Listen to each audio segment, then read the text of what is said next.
Welcome back, climbers. I'm your co-host, Kaylee Floyd, and this is another episode of Climbing Mount CMMC.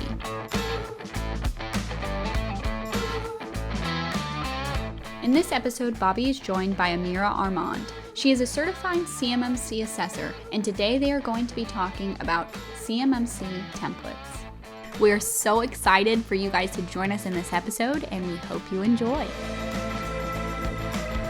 I'd like to kick off with a really good pointed question with you, Amira. What are some things that you should look for when you're picking a template for CMMC? The number one thing that I would be looking for is example text. Okay. What right looks like. It might not be right for your company, but having an understanding of what a normal implementation or a normal solution to each of the security controls is super helpful, because you can be like, okay, well, I know that, handling it this way will work. Can I adjust that slightly for my environment and go forward with that? Yeah, to dovetail off of what you said, we made some wrong choices, ended up using the KDC, and that's exactly sort of the way that we did it. We used your initial examples as sort of like the dock, and then we kind of said, okay, well, let's start walking out on the water a little bit, and what does that look like, and how can we start moving out from what you defined, and how we can start making it more relevant to how we are. Now, with templates like that, can you go more when you said examples? Like, are you referring to also like the assessment objectives where you have the brackets where you're defining those? I notice you have that a lot in your templates. Are those types of things that you would expect to see or want to see in a template? Absolutely. So we're talking about CMMC or 800-171 templates for the documentation. And depending on who's doing it, which product you select, you might get a bare bones template set, which would, at the worst, it's going to be just a regurgitation of the requirements. Right. So, there won't be any additional knowledge or explanation. You'll just get the 800-171 or CMMC requirements, and they'll just be rewritten from, you will control access to physical access devices to the company shall control access to physical access devices. And nobody knows what a physical access device is, definitely not your system admin. Right. So they're just going, what is this? So that's kind of the worst tier of policy templates, which you can kind of work with, but there's so much you have to do, and you're going to be going off on the wrong tangents, not understanding what you have to do, and you can't actually use them functionally, right? So maybe it'll get you through an assessment, but it's not going to help you actually in your day-to-day operations. You're going to have to do other stuff. Right. The next tier up is, it's got a little bit more information, right? Probably, again, the policies are just going to be a regurgitation of requirements without additional information, but maybe they have some somewhat filled in generic procedures, right? The company will first perform an access review, and then they will perform background screening, and then they will determine whether or not to authorize the individual, right? Okay, great, thanks. But that again leaves a lot to be desired, because you, first off, if you're writing in that form, right, the future tense, that doesn't mean that you're doing it. It's super common to see the templates written in this future tense, generic language, right? We will control the thing by storing it in a secure container. Okay, well, which container? Right? The assessor is going to ask which container, but you think you answered it because you wrote this generic statement of it will be in a secure container, right? That's actually giving you this false sense of security, thinking that you're good but you haven't actually answered the thing. You haven't made sure that you're doing it right. And of course, the best option would be something where it's written in present tense with examples that you can customize exactly to your environment. So, the policy, blah, blah, blah, tells us that we need to secure all of our keys and keep a log of who they're assigned to. We do this by filling out the key control log template, right? Which hopefully is provided to you. Here's the person in charge of it. The log template, right? So we need to get into where is the actual evidence kept. Ideally, you would discuss where you're actually keeping the evidence, because you're going to need to provide that to assessor. Let's have that information handy, right? So our logs are kept in the facilities manager's office in their locked cabinet. And how are we actually remembering to do the thing? So maybe it's part of an on-demand trigger, right? Somebody needs a key. You remember, okay, I need to go do this form. I need to do this process. That's one way.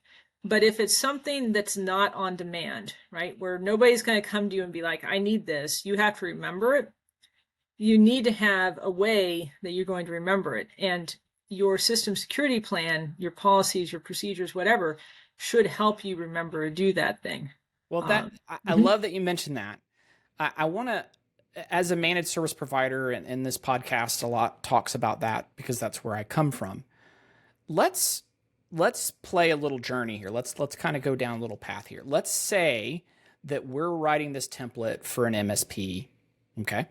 A common task that MSPs are going to perform for a client is patching.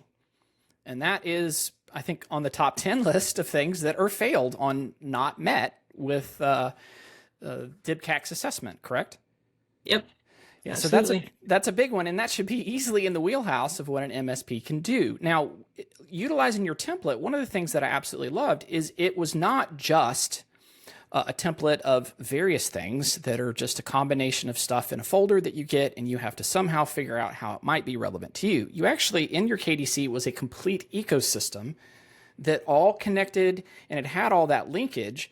Because to me, that was one of the most difficult things trying to understand is, what does that linkage look like? How do you have your system security plan, which is kind of the storybook of where you're coming from? How do all those connect together? So could you maybe try to explain to someone who is an MSP who's doing patching, how that linkage might start in the SSP, what you would expect to see in there, perhaps, and then what policies, procedures, and then how they might continue to, on a maintenance perspective with change control, kind of make that whole ecosystem. Is that a fair question? I mean, I know that's a lot to take in. It's a great question, and I'm trying to think of how to address it. So the carry compliance documentation. So that's my product. That's the product that my company provides, the KCD. The most difficult part of it truly is the hardest part is linking all of these policies and procedures and forms and system security plan and repeatable methods together so that it makes sense and so that they all flow. So anybody can regurgitate a requirement, throw it on a policy, and be like, good luck, guys, right? System administrator, figure out how to control physical access devices. Anybody can do that, but it's not going to get them to pass CMMC. What we try with the KCD is for every single requirement, we try to figure out what is the trigger? How is it going to come in so that we remember to start the process, right? So a lot of times the trigger is a form that you have to do. If you have a new user, use the new user form. And then the new user form is going to include just-in-time instructions. Okay, you need to update the account database. You need to route this to the supervisor. You need to do a background check. You need to verify they've had training, right? And then the account database has its own triggers because you have fields that you have to fill out for each person. So did you remember what permissions that they're assigned? Did you write down the date of their training? Did you approve it, right? And then the system security plan tries to describe these, right? So hopefully people aren't going to the system security plan to figure out what they have to do Right. during day-to-day operations. You Right. don't want your MSP staff to be trying to look at the SSP. They should just know, okay, when a new user needs an account, we start with this step, and then we look at the step and it has just-in-time instructions. This is what you do next. Right. Don't forget to fill this out. You can't actually save this unless you do this additional documentation. So for the patching piece, right? So you're going to have every week a grocery list of patches that are going to have to be applied. Right. With the system security plan, you had a really good insight of how you guys utilized it with kind of telling the story, right? Of how that process is being done. But MSPs, they're servicing a lot of different companies, and that could be really a huge challenge for them to figure out, how do I write that in a security plan to be followed, to implement that internally as well as externally with your clients. So I think we've got something that's fairly unique, which is called the Cybersecurity Maintenance Checklist, which is as low tech as we can make it in IT. It's just an Excel spreadsheet, and it has rows. It has checklist items, which you do every week or every month or every quarter or biannually or annually. And each one of those items, so if it's a weekly task, you do it 52 times a year. If it's monthly, you do it 12 times a year, right? Depending on the week it is, so if it's the first week of October, you would be doing the weekly, the monthly, and the quarterly tasks that week. It forces you to go through all these things that you're supposed to do. And it's very obvious if you haven't done them because you don't have a date completed, you don't have the name of the person, you don't have notes about it.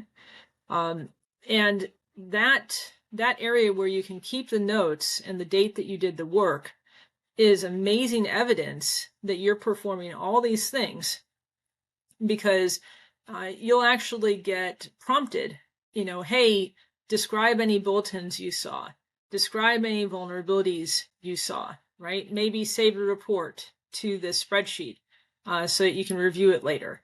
What are the ongoing systems that still need to be patched, right? Did you create a service ticket to get that patched by the appropriate person? So that's one of the core structures of our program, is that checklist, which you can split it out, have the help desk do part of it, have your security person do part of it, have a dedicated antivirus person do part of it, for example. And every week you just need to make sure that every cell is completed, and it's a pretty quick just scan. Okay, we're good, right? I love that. I would have to say that's probably my favorite thing about your template is that document there that you just described. Because from a MSP perspective, I started my journey about maybe 2 or 3 years ago, something like that. And in CMMC years, I think you multiply that times 7, something like that. We're all going to have gray hair in about 3 years because we'll be 80 years old in CMMC days, right? I agree wholeheartedly. But when I kind of came into this, I was like, what kind of tiger do I have by the tail? How many activities am I going to have to do?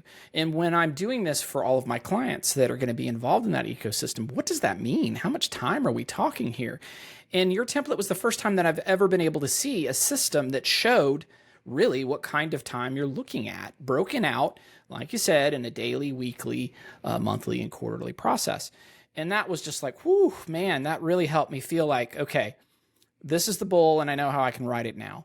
Now I've got my ticketing system. I can create some automated ticket processes that are based off of that, and the intervals of how I want to try to do it. And it really made it that much more of an easier process to start eating that elephant. But until I had that, it really, I wasn't sure how to tackle it. Now, that doesn't mean that I don't have a lot of other questions that I'm going to need to have answered, but that was a big one for me that really helped when I looked at that and was like, oh, thank God that's in here. So kudos to you for doing that. I really appreciated that one in there. Well, there's so many companies that really don't understand the level of effort related with CMMC.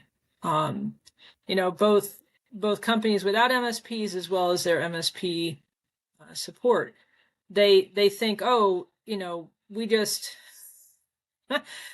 give everyone admin rights. They fix their own issues. If they have a really bad issue, they go to Best Buy, get a new computer, and then just reconnect their computer to the email, and they're off and running again. And that is not how CMMC works. There's companies cannot pass if they operate like that. So they really need just a ton of documentation, a ton of central management and control, and then that continual review. So I appreciate. I remember when you were first starting with CMMC, and you're going, "Oh my goodness, this is so much, and I need to do it, and I need to be fully there to make sure my clients are successful. And how am I going to structure my business?" Right? This involves hiring new people to do all this extra work. Right? But I really appreciate how dedicated you were in not just going, this is a lot, but I'm going to do it. I need to figure out how to do it.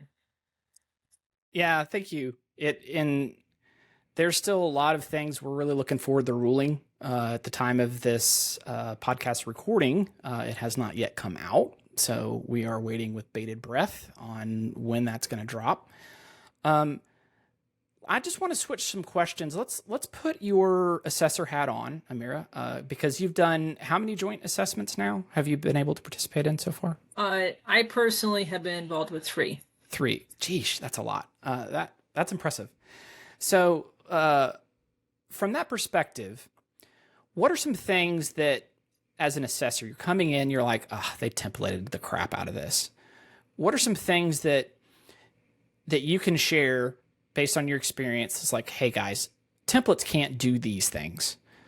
You're going to need to do X, Y, Z to kind of like prop it up. Or does that make sense what I'm saying? Like, is there some things where you're like, okay, you're really going to need to do this and this and this, and a template just can't off the shelf do this. You're going to need to expect more effort from that person. And you can see that as an assessor when you're coming in, that they just didn't put the effort in. So I have seen the failure of generic statements over and over and over again. We can't as assessors, if your system security plan just regurgitates the original requirement and you put your company name in there and you say we will or we shall, right?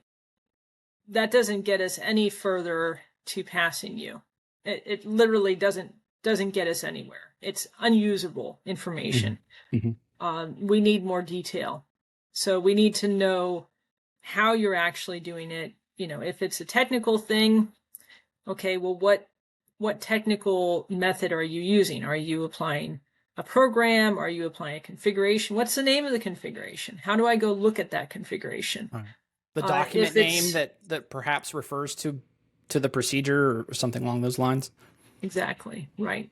If it's a procedure, how do I see proof that you actually did the procedure? Right. It's nice to write this cool, lengthy procedure, but are you actually doing it? Because I've seen a lot of times companies have this crazy, 500-step procedure, but they've never done it once. And particularly in the audit monitoring, audit management area, for some reason, I don't know why, but companies, they tend to do that last. They tend to set up their logging and audit management as the very last thing. And they get to the assessment and we say, okay, how have you been doing this? How have you been monitoring for privileged activity or monitoring your outbound and inbound communications? And they go, I don't know. It's, we do. And it's like, okay, well, hold on. You need to either show me how you do it. You need to give me some proof that you've been doing it over time, right? A checklist would work great. A log would work great. Historic reports would work. Just something. And it's the templates. I've actually not encountered a company that did templates wrong yet. Good. Okay, which is amazing, because I've heard people complain about it. Mm-hmm. But where I see it go wrong is that they haven't addressed the, how am I doing it? How am I doing it today? Right? In the present tense. Well, so pinky promise doesn't get you there. So you got to show it. You got to show your homework. And I think one of the things that was also helpful with the template that you had is it did show me a habit to follow for the reoccurring maintenance process. And it provided insight on how I could potentially save evidence in a meaningful manner. So when the audit happened, that I could then make the assessment process that much easier for me. So I started seeing how you were doing it. And then, we have a ticketing system, which, the template doesn't assume necessarily someone's going to have that. But then I was able to extrapolate that and say, okay, well, then how could I name, you've got some naming conventions. How could I name those same naming conventions so that when I go to search those as reoccurring tickets that we have, we will easily see all of that evidence information that when it comes time to the audit, we can then go see right here. And that was hugely helpful. And I guess that would be an example of something you would want to see in some type of template you're getting, just guidance on how you might be able to leverage that, right? Absolutely. So one of my mottos is a procedure needs to include evidence that you perform the procedure. So if you've got a procedure that, say, is how you handle accounts or change management or something, part of that procedure, part of those steps should be actually recording some sort of a log or notes or something to show that you went through the procedure and did it correctly. And absolutely, we try to not assume anything. So we've got it set up so that a company can actually do all these tasks using literal Excel and Word, right, which is terrible, right? You probably don't want to run an IT business using Excel spreadsheets as your core database. But if you've got nothing better, you can, right? And then we say, okay, if you do have the ability to have a database, like a real database, here's how you can set it up. Here's the fields that you need to capture. And by the way, if you've got a cool database already that you're liking, then just make sure that database has the ability to capture all this information somehow, right? So do a reconciliation, make sure you're not missing some key data, but then go forth and be successful. Go forth and be successful. I love it. So that brings me to my next question of, now you've got the maintenance sort of figured out, you're starting to follow that, you're generating evidence, you're doing it in a meaningful way, but guess what? Revision 3 is around the corner. Changes are happening. The rulings are coming, right? Yeah. Now, when you buy a template, let's say you bought that template a year and a half ago. Well, how relevant is that going to be come January? Okay. So 15 minutes before this meeting with you, I was in a 2-hour review for our Rev 3 version of the documents. And this has been a daily thing for the last couple months. I bet. Of going through the Rev 3 documentation. So some templates are actively working on it. I can't speak to anybody other than my company. We've been really working on it. And it's kind of hard, of course, because Rev 3 is not finalized. So we expect probably 20% of the work we put in is just going to be wasted effort. But we That's still, hard. I know, but we still want to do it so that Right. we're as close to cutting edge as we can possibly be once it becomes finalized. So the specific question, which I think people really want to know, is we have set up documentation, right? Maybe we're compliant with CMMC level 2 today. How much is going to need change when Rev 3 rolls out? Mm-hmm. Okay. Or when the ruling comes out this year, right? Well, So, I some think some so. some things may be interesting, right? It may make The CMMC rule, I think, will be a very minor change to right. documentation. I think that the 800-171 requirements are not really going to change with the CMMC rule. What we will see changes on is how you handle external providers, which in the KCD, there really is probably not going to be any change at all, right? It says make sure your external providers are fully secure before you onboard them, which I don't know, what other template sets may say there. So there should be very little change in terms of documentation for the CMMC rule, the DFARS rule. The 800-171 Rev 3, we got bad news. It changes a ton of stuff. Right. Pretty much every single word is changed. Every single control ID is changed. Now, that means from a documentation standpoint, if you have to rewrite your documentation to match, it's a huge amount of work, which we're spending hundreds and hundreds of hours on doing. Right. However, almost all of the core processes that you're going to be following, change management, configuration management, onboarding users, offboarding users, those are actually still probably 90 to 95% the same.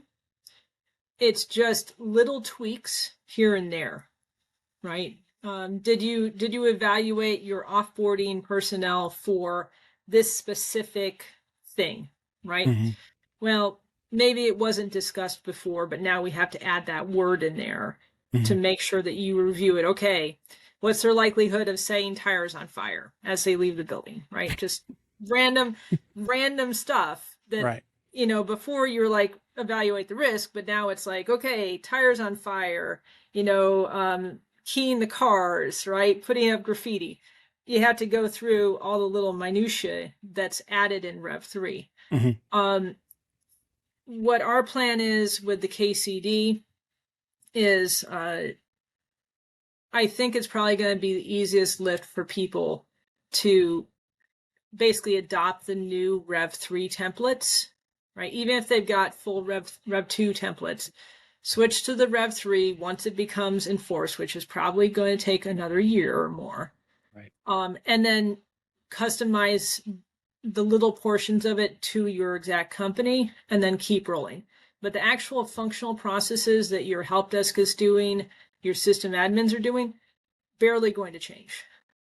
Well, I think that shows that whoever you're going to be picking to get a template from, it's a valid question that you would want to ask them. Like, do you have a Rev 3 version and a Rev 2 version? For those that, I didn't do a good job of necessarily explaining the dilemma here is that 171, 800-171 is on Rev 2 and now it's going to Rev 3. And NIST clearly stated that they're going to have it probably done by the end of the year. And I think all indications are going to show that they're going to do that. And at that point, then you're going to have two versions out. And whoever you're going to be getting the template from, you're going to want to know what's their stance on that.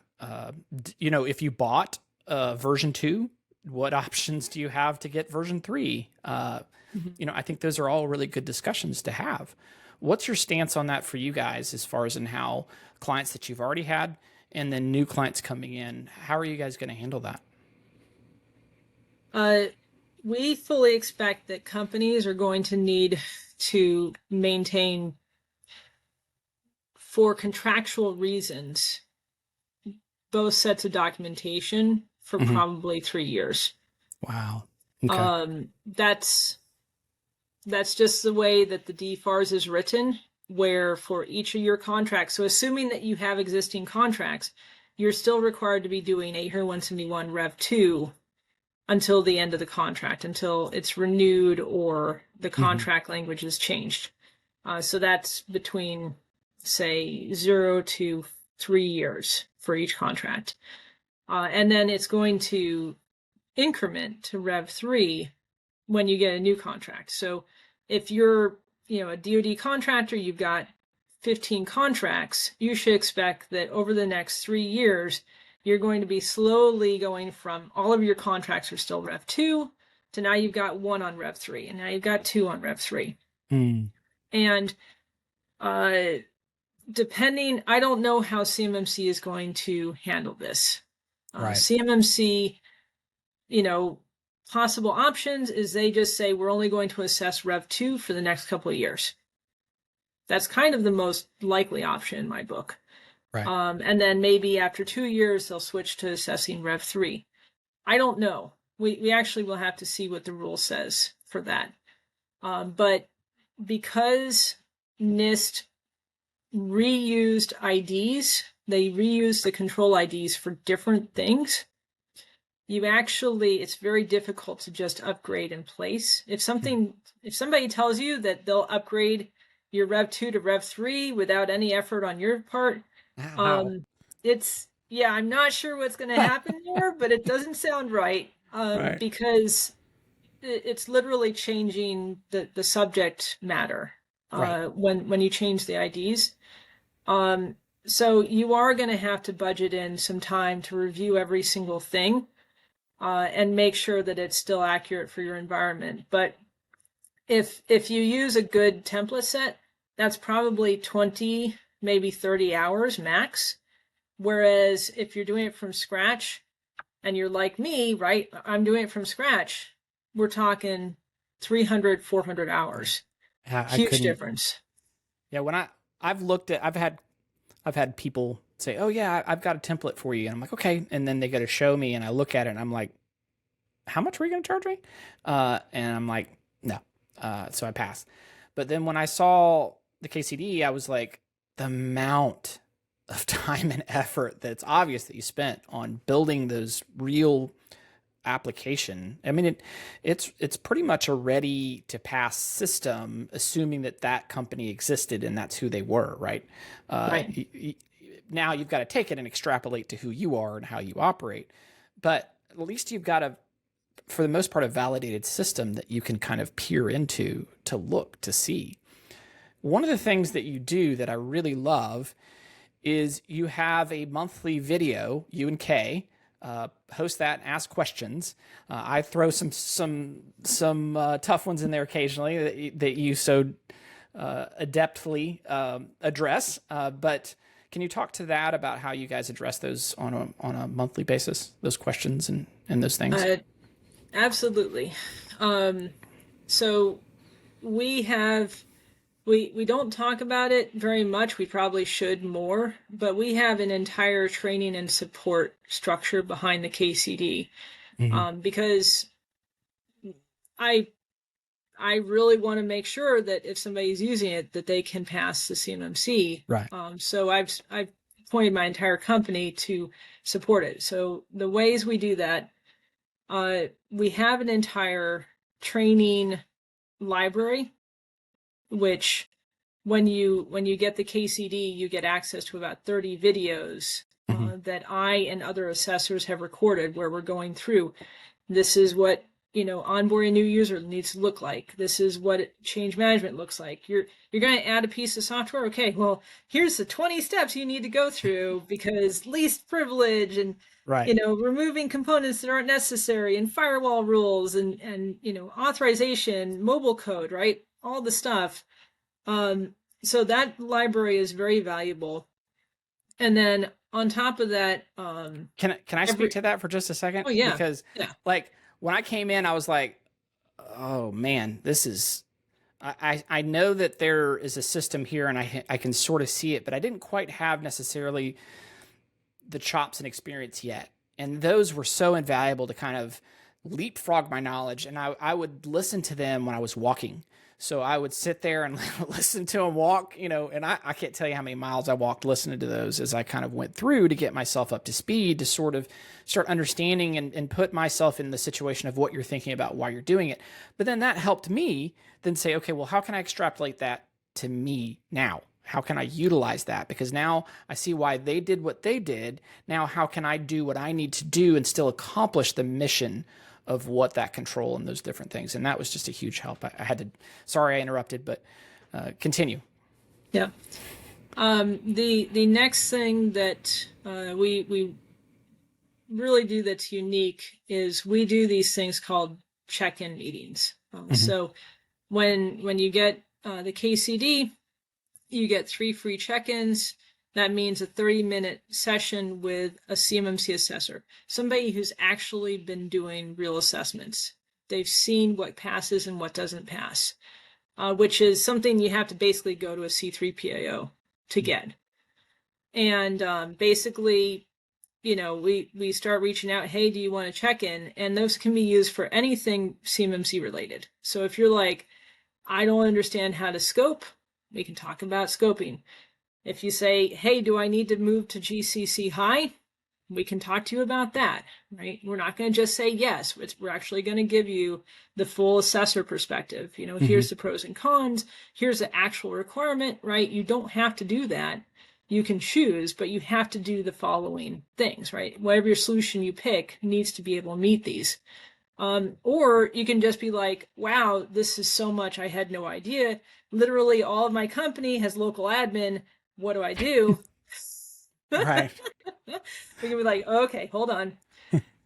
This is where you're going to start. Let's pull back. I need you to start reading through the policies and understand those first, right? And once you understand those, then the next step is blah, blah, blah.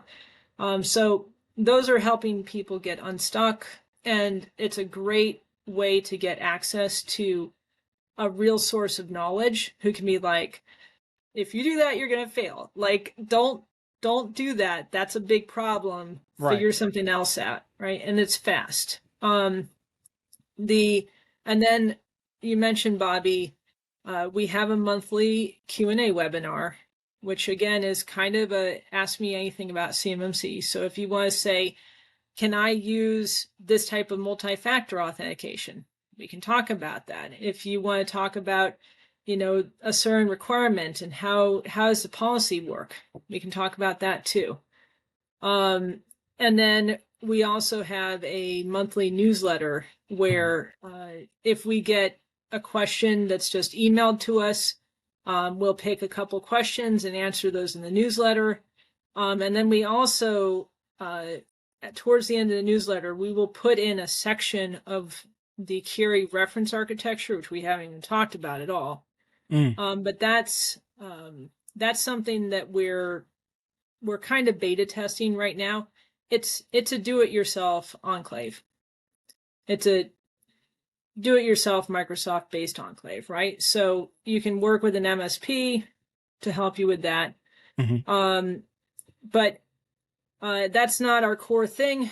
But what it does is, because we put that section in there, you can actually see a fully written system security plan entry for a real system, right? This is the exact technology we use for this. Here's the setting we apply That's for so this. huge. This is what we do for Windows 10, right?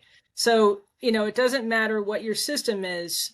It's still valuable because you can see the real thing, not just the policies and procedures, which is what the KCD focuses on. Right.